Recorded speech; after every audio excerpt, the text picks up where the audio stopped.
የተከበራችሁ የኢትዮጵያ ሕዝቦች አዲሱን ቫይረስ በሚመለከት ጂክ ፌቨር በተባለ በሽታ ከ4 ሰዎች በላይ ህይወታቸውን አጥተዋል። በኢትዮጵያ ምንነቱ ያልታወቀ በሽታ ተከሰተ። የጤና ሚኒስቴር ይህ ቪዲዮ ይድረስልኝ ለክቡር ጠቅላይ ሚኒስትር ዶክተር አብይ። ሰላም ለእናንተ ይሁን። እንደምን አላችሁ? እንደምን ቆያችሁ? አሜን። አምላከ አበው ቅዱስ እግዚአብሔር ስሙ የተመሰገነ ይሁን። በዛሬው ቪዲዮ እንግዲህ በጣም ከፍተኛ ጥንቃቄ የሚያስፈልገው አዲስ መረጃ ቪዲዮ ይዤላችሁ መጥቻለሁ ማለት ነው። እንግዲህ በሀገራችን በጂንካ ምን ተፈጥሯል? ጠቅላይ ሚኒስትሩን በጣም እያስጨነቀ እያሳሰበ ያለ ክፉ አደገኛ ወረርሽኝ ቫይረስ ገብቷል ማለት ነው። ይሄ እንግዲህ ለጠቅላይ ሚኒስትሩ ከፍተኛ የሆነ ራስ ምታት ሆኗል። ከሚያስበው ከሚቆጣጠሩ በላይ እየሆነ ያለ ይመስላል ማለት ነው። ጥንቃቄ እንድትወስዱ የሚገባ ነገርና እንዴት ራሳችንን መጠበቅ እንዳለብን ወረርሽኙ እስካሁን ድረስ 8 ሰዎችን ገድሏል ይላል። ምንድነው በጂንካ የተፈጠረው? እንዴት ነው እየሆነ ያለው የሚለው ነገር ሙሉ ቪዲዮ የማሳያችሁ ይሆናል ማለት ነው። እንግዲህ በጂንካ እየሆነ ያለው ነገር ለጠቅላይ ሚኒስትሩና ለቤተ መንግስቱ ራስ ምታት ሆኗል ማለት ነው። እስኪ ከዚህ ቪዲዮ እንጀምር። በምታምኑት ሃይማኖት ሆናችሁ ለጂንካ ከተማ እንድትጸልዩ ለምናችኋለሁ። ጂንካ አሁን ላይ ትልቅ ስብራት ላይ ያለችው፣ ትልቅ ሀዘን ላይ እማንቋቋመው ሀዘን ላይ ያለነው። በእርግጥ ጂንካ መኖር ከጀመርኩኝ 3 ዓመት ሆኖኛል። ግን የሰውን ማንነት፣ የሰውን ፍቅር፣ የሰውን አብሮነት በደንብ አድርጌ አይችበታል። ታዲያ ሰሞኑን እየሄደ ያለው ሁኔታ ግን ልክ አይመስለኝም። እኔ ልክ አይደለም ብዬ ነው የማምነው። ቃልዮት ቤተክርስቲያን ቁጥር 6 ላይ የሚያገለግሉ አገልጋዮች፣ ሽማግሌዎች፣ የቤተክርስቲያን ሽማግሌዎች ታመሙ። ከዛም በተከታታይ እየሞቱ ነው ያሉት። ተላላፊ በሽታ ነው፣ የሚታወቅ ነገር የለም። መርዝ ነው፣ የሚታወቅ ነገር የለም። ይህን ቪዲዮ የምቀርጽላችሁ ከምሽቱ 10 ሰዓት ላይ አንድ ወንድማችን ሪፈር የተጻፈለት እንደሞተ ተደውሎ ተነገረን። አንደኛው ሬሳ ደግሞ ትላንትና ማታ ምሽት ላይ መጥቶ ነገ ጠዋት አሁን ሲነጋ ከሰዓታት በኋላ ሊቀበር ነው ያለው። ሌላ ደግሞ ሬሳ ከሰዓት ሊቀበር ይመጣል።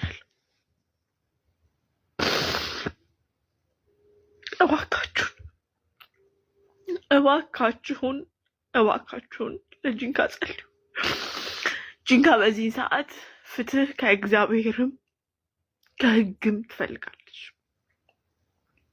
አዎ ተላላፊ በሽታ ነው ካላችሁ እሺ መግለጫ ስጡን፣ ሌላው ህዝብ ይጠንቀቅበት። መርዝ ከሆነ ደግሞ ህግ ጉዳዩን ያጣራና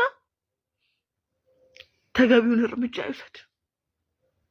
እባክህ ጂንካ ምንድነው እየተፈጠረ ያለው? ይሄ ነገር በትንፋሽ ይተላለፋል ወይ? የብዙዎቻችሁ ጥያቄ ነበር። ሰሞኑን አንድ አስደንጋጭ ነገር እንደሰማችሁ እርግጠኛ ነኝ። የጤና ሚኒስቴርም በዚህ ጉዳይ መግለጫ አውጥቷል። ስለዚህ ሁላችሁም ይሄንን ቪዲዮ ሼር አድርጉ። የሚመለከተው አካል በሙሉ ይሄንን ነገር ማየት አለበት። የሚመለከተው አካል ማለት ባጭሩ የኢትዮጵያ ህዝብ በሙሉ ይሄን ነገር መስማት አለበት ብዬ ነው የማስበው። ምክንያቱም ጂንካና አዲስ አበባ የ40 ደቂቃ የ50 ደቂቃ ልዩነት ነው ያላቸው በአሁኑ ዘመን። ከከተማው በደረሰኝ መረጃ መሰረት የተፈጠረው ነገር ነው መሰላችሁ። አንድ ቤተክርስቲያን ውስጥ ያሉ ሰዎች ይታመማሉ እና ተያይዘው ሆስፒታል ይሄዳሉ።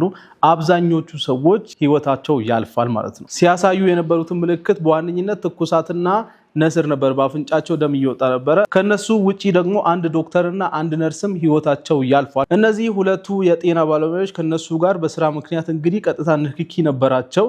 ዶክተሩና ነርሱ ሲያሳዩ የነበሩት ምልክት ደግሞ ትኩሳትና ድክም የማለት ነገር ነበረ። በጊዜው ሲያሳዩ የነበሩት ምልክት እና ወባ መስሏቸው የወባ መድኃኒት እየወሰዱ ነበረ።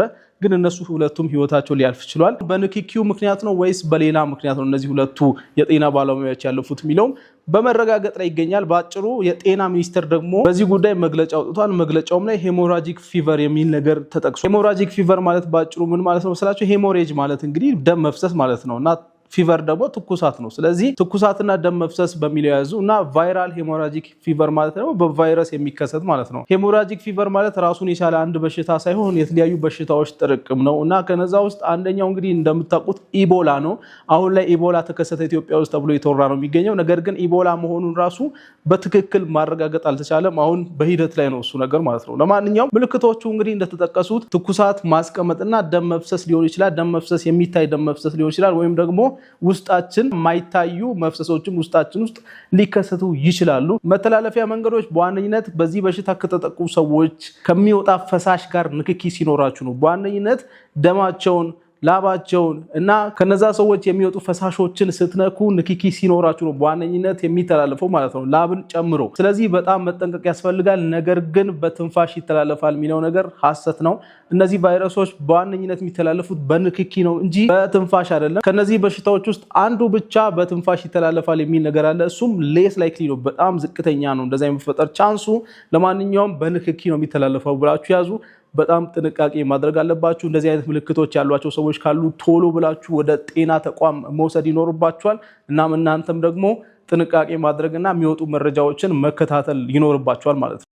የሕክምና ባለሙያ ዶክተሮችን ጨምሮ እስካሁን ወደ 8 ሰዎች በጂንካ በዚህ አደገኛ ወረርሽኝ ወይም ቫይረስ ህይወታቸውን አጥተዋል ማለት ነው፣ ሙተዋልኝ። ታዲያ የሚተላለፍበት መንገድ ለጥንቃቄ የሚሆኑ ነገሮች አሁን ላይ የወጡ ያሉ መረጃዎች ብዙዎችን የሚያወዛግብ ነው። አንዳንዶቹ በትንፋሽ ይተላለፍ ይላሉ፣ ሌሎቹ ይተላለፋሉ በንክኪ ይተላለፋል የሚሉ እንግዲህ በወቅቱ ያሉ በዛው ጂንካ ላይ ሆኖ ደግሞ በሽታውን ያጠኑ ዶክተሮችና እርዳታ እየሰጡ የሚገኙ ዶክተሮች ደግሞ የሕክምና ባለሙያዎችን ወደዚህ ጋብዝና ቪዲዮውን አሳያችኋለሁ ማለት ነው። ምንነት መጠንቀቅ እንዳለብን እንዴት መጠንቀቅ እንዳለብን መግለጫ ወይም ደግሞ ማብራሪያ እንዲሰጡ እናደርጋለሁ ማለት ነው። እሱን ቪዲዮ አሳያችኋለሁ። ነገር ግን እንግዲህ ታስታውሱ ከሆነ በኮሮና ቫይረስ ጊዜ በአገራችን በመጣ ጊዜ ጠቅላይ ሚኒስትሩ መግለጫ ሰጥቶ ነበር። ይሄስ የጂንካው ጉዳይ አያስፈልገውም ወይ? እስቲ በአንድ ወቅት የተናገሩት ስለ ወረርሽኙ እንስማ። ጠቅላይ ሚኒስትሩ የኢትዮጵያ ህዝቦች ባለፉት ጥቂት ሳምንታት አዲሱን ቫይረስ በሚመለከት የዚህ አደገኛ ወረርሽኝ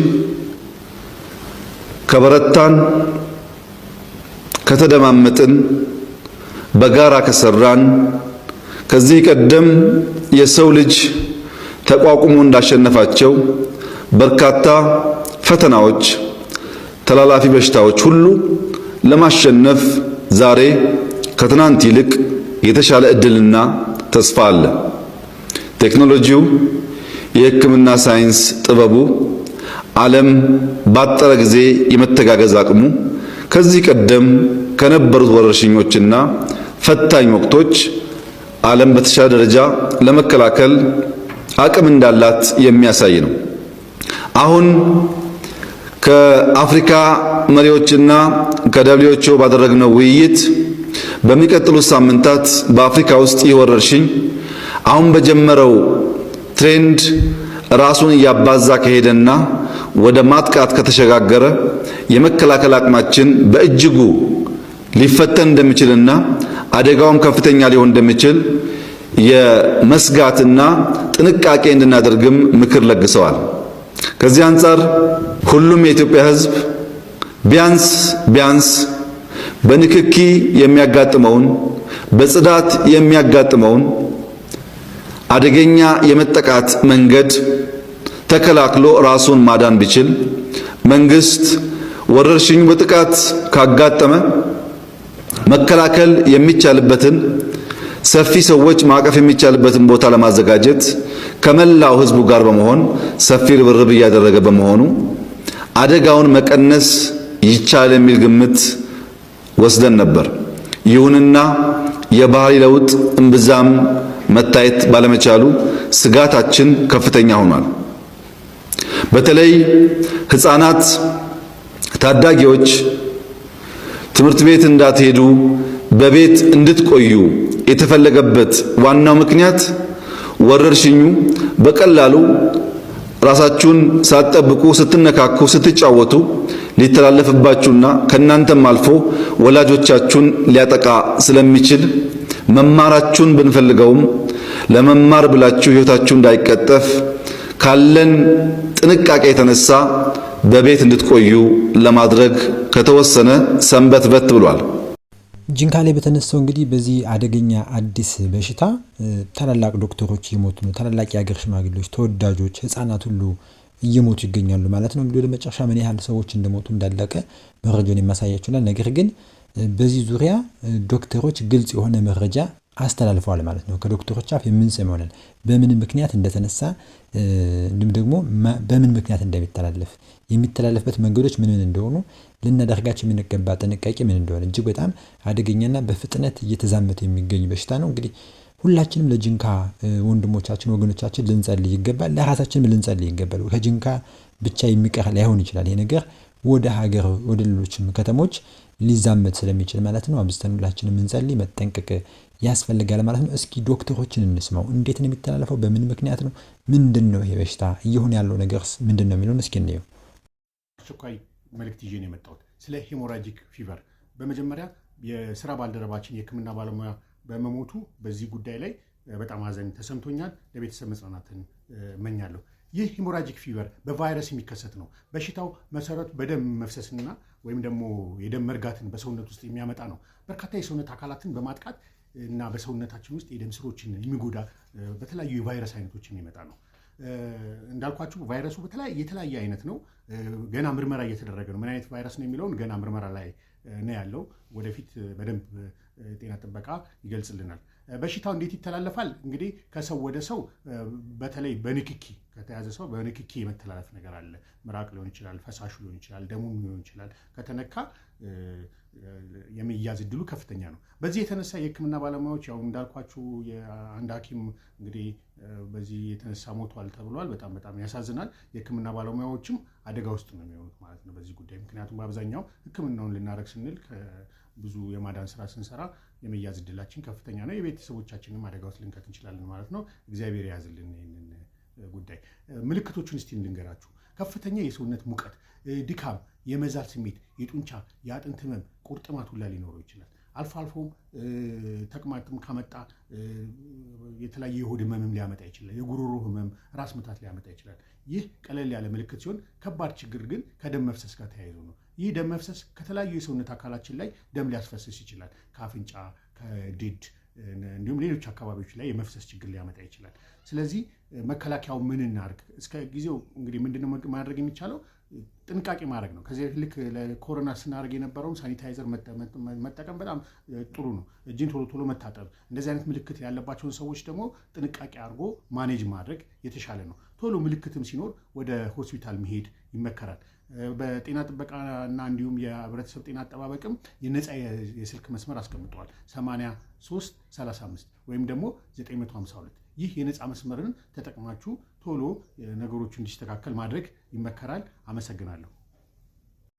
እኛም ከልብ እናመሰግናለን ዶክተር ዘለቀ ከበደ። እንግዲህ መሰረታዊ የሆነ የሚባል የጥንቃቄ መረጃዎችን ስላቀበልከን ስላጋራን ከልብ እናመሰግናለን ዶክተር። እንግዲህ ሁላችንም ስለ ጅንካ አብዝተን ልንጸልይ ይገባል። እንግዲህ ጅንካ ከአዲስ አበባ ብዙ ሩቅ አይደለም። ስለዚህ መንግስት ይህን ነገር በአፋጣኝ መፍትሄ ሊሰጠው ይገባል። የተሻሉ ዶክተሮችን የተሻለ የህክምና ባለሙያዎችን ወደ ጅንካ ልኮ ይህንን በሽታ በጊዜ እንዲቀጭ ማድረግ ይገባዋል ማለት ነው። እንግዲህ በዚህ ዙሪያና በሌሎችም ወቅታዊ መረጃ አዲስ ነገር ካገኘ ወደ እናንተ ይመለስ ይሆናል። ሰላም ቆዩ።